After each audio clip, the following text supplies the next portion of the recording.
ቀኑ ሙሉ እኮ አስቆጠርኩኝ። ጀማ አሰማራሁኝ እኮ በቀኝ ጀማ በግራ ጀማ። እንዴት አይነት ወሳኝ ቋጣሪ ህዝቦች ነን ጀማው።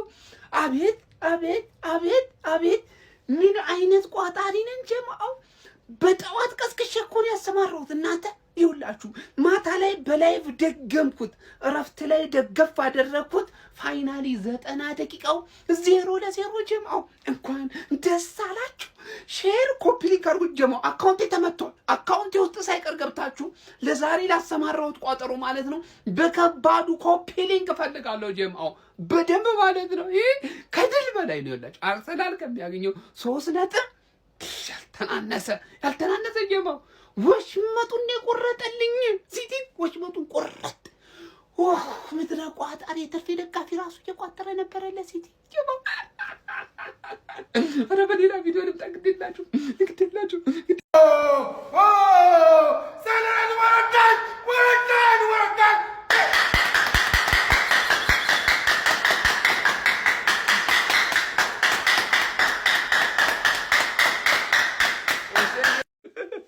እኔ እኮ አርሰናል የሚባለው ቲም እኮ ግርም እያለኝ እኮ ነው።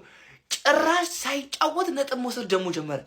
በሴት ፒስ ነው በኦንጎል ነው እያሉት ጭራሽ ሳይጫወት ዛሬም ነጥብ ወሰደ ጀማው። አሁን ወደ አራት ሰፍቷል። ሳይጫወት ምንም ሳይጫወት ዛሬ አርሰናል የድል ቀን ነው ደግሞ። አርሰናል የድል ቀን ነው። እኔ እኮ ነገርኳችሁ። ይሄ ዓመት የአርሰናል አለቀ። ሳይጫወት ዛሬ አሸነፈ። ሳይጫወት ይህ ሳምንት ምን አይነት ውብ ነው ለአርሰናል ደጋፊ። የእውነት ምን አይነት ዛሬ ሲቲ 0-0 ተለያየለት። ቀጣይ በርንማውዝን በአግባቡ ያሰፋለታል። ቀጣይ ደግሞ ሲቲ ከቼልሲ ጋር ነው።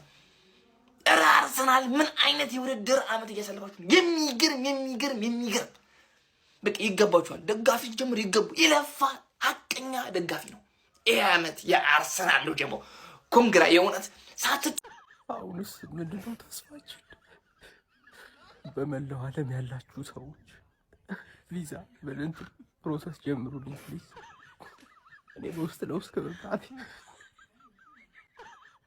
ማንን ደግፍሽ? ማንን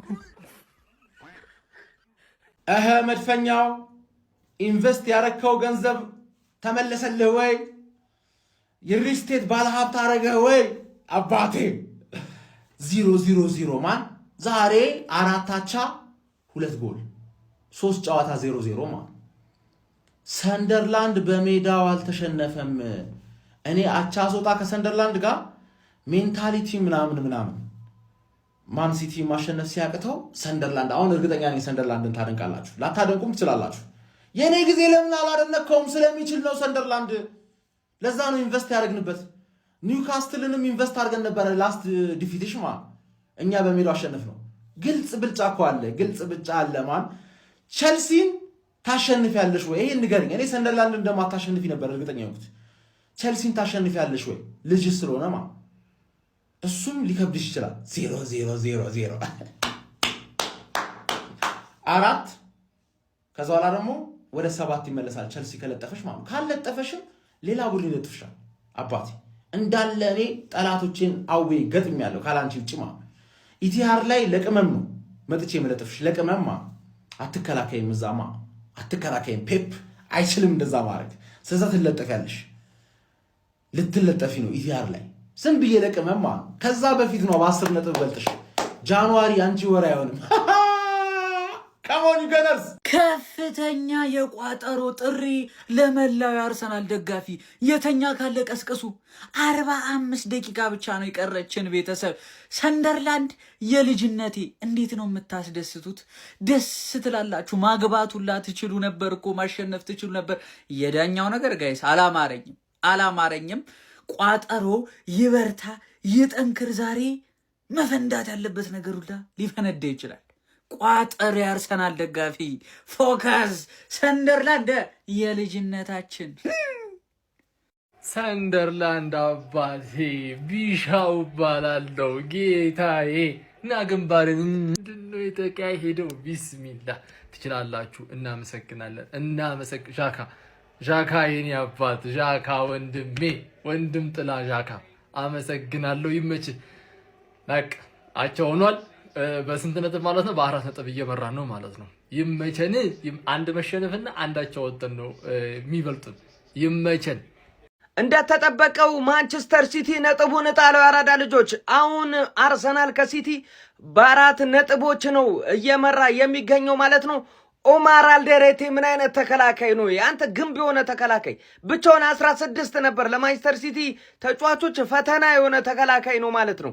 እንደዚሁም ብሪያን ብሮቢ ብዙ ኳሶችን ባያባክን ማለት ነው ሰንደርላንድ ምንም 1 ነጥብም ላይሰጠው ፍቃዱን ሊከለክለው ይችል ነበር ማለት ነው ማንቸስተር ሲቲን። በዚህም ሆነ በዛ ጨዋታው 0-0 በሆነ ውጤት ተጠናቋል። የዛሬው ደግሞ ዓለም አቀፍ የአቻ ቀን ነው። 4ቱም የፕሪሚየር ሊግ ጨዋታዎች በአቻ ውጤት ነው የተጠናቀቁት ማለት ነው። ይሄ ውጤት ማንንም ሳይሆን አርሰናልን በእጅጉኑ የሚጠቅም ይሆናል ማለት ነው። ከዚህ ዓመት በላይ ለአርሰናል ቆንጆ ዓመት ይኖራል ተብሎ አይጠበቅም። አሁን እድሉ በእጁ ብቻ ይመስለኛል። ሀሳብ አስተያየት እናንተ ነው። ሼር ኮፒ ሊንክ ይደረግ። የፕላስ ምልክቷን እየነካችኋት ማንቸስተር ሲቲ ነጥብ ጣለ። እኔ ብዙም አልተገረምኩኝም። ምክንያቱም ለበርካታ ቀናት ላይቭ ላይ እያስገባውኝ ማንቸስተር ሲቲ ዲዘርቭ እንደማያደርግ ስናገር ነበር። የእንግሊዝ ፕሪሚየር ሊግ ሻምፒዮን ለመሆን አርሰናል ባለበት ማለት ነው። አርሰናል ከሌለ ሊሆን ይችላል። አርሰናል ባለበት ግን ማንቸስተር ሲቲ ተቀዳሚው ክለብ እንደማይሆን ስናገር ነበር። ማንቸስተር ሲቲ በዘንድሮ የውድድር ዓመት በአጥንቱ ቀርቶ አንድ የቀረው ነገር ቢኖር ሜንታሊቲ የምትባሏ ነገር ነበረች። አርሰናል ላለፉት ሳምንታት ማንቸስተር ሲቲ ቀድሞ እየተጫወተ 2 ጊዜ መሪነቱን ቀምቶት መልሶ መቀማት ችሎ ነበር። አርሰናል ዘንድሮ ከፉል ስኳድ ጋር እና ከዊኒንግ ሜንታሊቲ ጋር ነው ብቅ ያለው።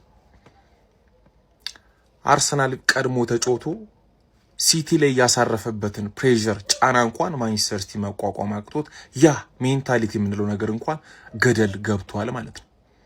ከ2 ነጥብ ወደ 4 ነጥብ አያችሁ። 2 ነጥብ ትንሽ ነው ስትሉ የነበራችሁ ሰዎች 2 ነጥብ ወዴት ልታደርግ እንደምትችል አሰልጣኙን ያሰናበተው ቼልሲ እሁድ ማንቸስተር ሲቲን ይጠብቋል። ለማንኛውም ደብላክ ካት ጥቋቁር ድመቶች ሰንደርላንዶች ከማንቸስተር ሲቲ ጋር ጨዋታቸውን ባዶ ለባዶ አጠናቋል። ሊያሸንፉ ራሱ ይችሉ ነበር። ጨዋታውን እንደተመለከታችሁ ሐሳብና አስተያየታችሁን ኮሜንት ላይ አስቀምጡልኝ። በዚህ ጨዋታ ከተመለከትናቸው አንዳንድ ተጫዋቾች እስኪ መርጠን እናድንቅ ማለት ነው። ዣካ ከአርሰናል ወጥቶ ለአርሰናል ዋንጫ ሊሰጥ ይመስላል። ምን አይነት ታጋይነት ነው! ሰንደርላንድ ከገባባት ቀን ጀምሮ ዣካ ለሰንደርላንድ ይታገለዋል ነው የምልህ። እርግጥ ነው አርሰናልም እያለ ታጋይ መሆኑን ረስቻለሁ፣ ግን ሰንደርላንድ ቤት እድሜው ገፋ ተጫዋችም አይመስል። በኢየሱስ ስም ያብደዋል እኮ ነው የምልህ። ማንቸስተር ሲቲ ደጋፊዎች አሁንም ዋንጫውን ትበሉታላችሁ ብዬ በኮንፊደንስ ለመናገር እንድደፍር ሌላ የሚያደርገኝ ሰው ተመልሷል ማለት ነው። ተቀይሮ ከገባ በኋላ ምን አይነት እንቅስቃሴ ነው ሲያደርግ የነበረው? ሮድሪዝ ባክ ያራዳ ልጆች ከጉዳት ተነስቶ ሙሉ በሙሉ ተመልሶላቸዋል ማለት ነው። ማንቸስተር ሲቲ በዘንድሮ ዓመት ዋንጫውን ሊበለው እንዳሰበ የምታውቀው ይህን ሰውዬ ሲያስፈርም ነው ማለት ነው። ያራዳ ልጅ ይሄ ሰውዬ ባይኖራቸው ምናልባት ዛሬ እርግጥ ነው የሰንደርላንድ በረኛም ቤስት ነው። ይሄ ሰውዬ ባይኖረው ግን ማንቸስተር ሲቲ ቢያንስ 1-0 ይሸነፍ ነበር። በዛ ጠንካራ የሰንደርላንድ መከላከል ከዛ ካውንተር ተገኝቶ 1 ጎል ሊገባበት ይገባል። ግን ይሄ ሰውዬ በጣም ነው የሚችለው ማለት ታስቦበትና ታቅዶበት የመጣ በረኛ ማለት ነው። እንዲህ አይነቱን ጨዋታ እንዲያተርፋቸው ማለት ነው። ይመቻችሁ አራዳ ልጆች። ሐሳብ አስተያየታችሁን ኮሜንት ላይ ደቅ ፎሎ ያላደረጋችሁ ደግሞ ፎሎ እያደረጋችሁ ይመቻችሁ። ምን አይነት መከላከል ነበር የተመለከትነው ጋይስ። አርሰናል ሁኔታው ለኔ ተመቸኝ እያለ ይገኛል። በ19ኛ ሳምንት የእንግሊዝ ፕሪሚየር ሊግ መርሃ ግብር የፔፕ ጋርዲዮላ ማንቸስተር ሲቲ ከሜዳ ውጪ ስታዲየም ኦፍ ላይት በመጓዝ ጠንካራ የሚባለውን በሜዳው እጅግ በጣም አስደናቂ የሆነውን ሰንደርላንድ በመቅጠም 0-0 በመለየት ነጥብ ተጋርቶ ለመውጣት ተገዷል። ሰንደርላንዶች የሚገርም መከላከል ነበር ያስመለከቱን። ከሊቨርፑል ጌም ጋር በተወሰነ መልኩ ተቀራራቢነት ያለው ጨዋታ ነበረ ማለት ይቻላል። ማንቸስተር ሲቲዎች ሰከንድ ሃፍ በተለይ ጫና ፈጥረው መጫወት ችሎ ነበረ። የሰንደርላንዶች ጠንካራ ጎን ግን አይቀመስ ግስጋሴ ነበረ ማለት ይቻላል። የቡድኑ ኦርጋናይዜሽን እጅግ በጣም አስደናቂ ነበረ። ለአርሰናልም ሆነ ለአርሰናል ደጋፊዎችም ይህ ውጤት እጅግ በጣም ወሳኝ የሚባል ሆኖ አግኝቼዋለሁ። በ4 ነጥብ እንግዲህ ከአርሰናል ዝቅ ብሎ ማንቸስተር ሲቲ ከዚህ አቻ በኋላ በ41 ነጥብ ሁለተኛ ደረጃ ላይ ተቀምጧል ማለት ነው። ከአርሰናል ጋር ያለውን የነጥብ ልዩነትም ማጥበብ የሚችልበትን እድል ሳይጠቀምበት ቀርቷል። ሰንደርላንዶች ግን ይለያሉ ነው የምላችሁ ጋይስ። ሰንደርላንድ በስታዲየም ኦፍ ላይት ላይ ያለው ጥንካሬ እጅግ በጣም አስደናቂ ሆኖ እየተመለከቱት ይገኛሉ። ዘንድሮ በፕሪሚየር ሊጉ እጅግ በጣም ድንቅ ግስጋሴ ነው በተለይ በስታዲየም ኦፍ ላይት እያደረጉ የሚገኙት ማለት ነው። ለማንኛውም እናንተ ስለዚህ ጨዋታ ምን ትላላችሁ? ስለ ሰንደርላንዶች የመከላከያ አቅምስ ምን ትላላችሁ? ሀሳባችሁን ኮሜንት ሴክሽን ላይ አካፍኝ። የፕላስ ምልክቱን በመጫን ፈጣንና አዳዲስ የሆኑ እግር ኳሳዊ መረጃዎችን ማግኘት ትችላላችሁ። ቢስሚላ ምን አይነት ጨዋታ ነው ያየነው? ገራሚ ጨዋታ እንዴ! ሁሉ ነገር የነበረው ጎል ብቻ የቀረው ሲቲ ሰንደርላንድ ጋር አቻ ተለያይቷል። ቪዲዮን ኮፒ ሊንክ ሪፖስት ላይክ በማድረግ ጀምሩት። ሰንደርላንድና ማንቸስተር ሲቲ ተጫውተው አርሰናል አሸንፏል። ሁኔታው ለአርሰናል ተመቻችቶለታል ብዬ ነው የማስበው። ልዩነቱ በ4 ሆኗል። የሚገርም ነበር። ሰንደርላንዶች ጀግና ናቸው፣ ግን ባለቀ ሰዓት ሲያጠቁ ነበር ሲቲዎች። ያው ዶኩ ታውቁታላችሁ። እኔ ምንም አይመችኝ፣ ምንም ድሪብል ብቻ ውሳኔ የለም። ግን ደስ ሊላችሁ የሚገባው ደግሞ ሲቲዎች ሰውየው ተመልሷል። ሮድሪ ኳሱን ሲይዘው እንዴት ነው የሚያምርበት! እኔ በሱ እኔ የምንጊዜው በፕሪሚየር ሊጉ 11 ምርጥ ውስጥ የማስገባው ተጫዋች ነው። ባይዘው ኳሊቲ ያለው በቃ አሁንም በእርግጥ ነጥቡ 4 ቢሆንም ስለ ዋንጫ ማሰብ ገና ነው። ግን ሲቲ ምርጥ አሰልጣኝ ያላችሁ፣ ምንም ነገር መፍጠር የሚችል አሰልጣኝ ያላችሁ፣ ከዛ ደግሞ አጥቂ ያላችሁ፣ ጎል ማስቆጠር በቸገራችሁ ሰዓት ዛሬ አልጠቀማችሁ ይሆናል እንጂ የሚገርም አጥቂ ያላችሁ። ግን ሰንደርላንዶች ደግሞ ከነ ችግራቸው ብዙ ተጫዋቾች ሂደውባቸዋል። እንደዛም ሆኖ ሲቲ ጋር አቻ መውጣት ከሊጉ መሪ ጋርም ከአርሰናል ጋርም አቻ ነው መሰለኝ የወጡት፣ ግን ታግለዋል። በቃ ሁሉን ነገር ታግለዋል፣ በቃ አርገዋል። እኔ ከሲቲ በቃ ትንሽ የማወቅሰው ይሄ ዶኩን ነው። ሰዎች ጊቫርዲዮል ሲያጠቃ ነበር እኮ ጊቫርዲዮል። እኔ ምን እዛ እንደሚሰራ አላውቅም። ከሰንደርላንድ ደግሞ ይኸውና ካፒቴን ናቸው። ለአርቴታ ውለታ ውሏል። በዛውም ግን የሚገርም ሊደር ነው። በቃ አስገራሚ ነው ሰው። በቃ ጃካ ሁሉ ነገር አለው ለክለቡ በቃ ያለውን ነገር ይሰጣልና በጣም ምርጥ አሰልጣኝ ካፒቴን ያላቸው። ቸኩዬ ነው መሰለኝ። ግን ሰዎች አብዛኛው ማንቸስተር ደጋፊ ዛሬ ለሲቲ ነበር ሲደግፍ የነበረው ከአሞሪም ውጭ። እውነት እኔ ሰንደርላንድ ነበር እንዲያሸንፍ የፈለጉት፣ ግን ቋጠሮ አልተሳካም። የአርሰናል ደጋፊዎች ግን ዛሬ እንኳን ደስ ያላችሁ፣ ምክንያቱም ድል አድርጋችኋል ብዬ ነው የማስበው። እኔ አሁንም ሲቲ አርሰናል ከደከመለት ብቻ ነው ዋንጫውን ያነሳል ብዬ ነው የማስበው። ለማንኛውም በጨዋታ ላይ የተሰማችሁን ኮሜንት ላይ አስቀምጡ። ቪዲዮ ከተመቻችሁ ኮፒ ሊንክ ሪፖስት ላይክ ማድረግ እንዳይረሳ። ቴንክ ዩ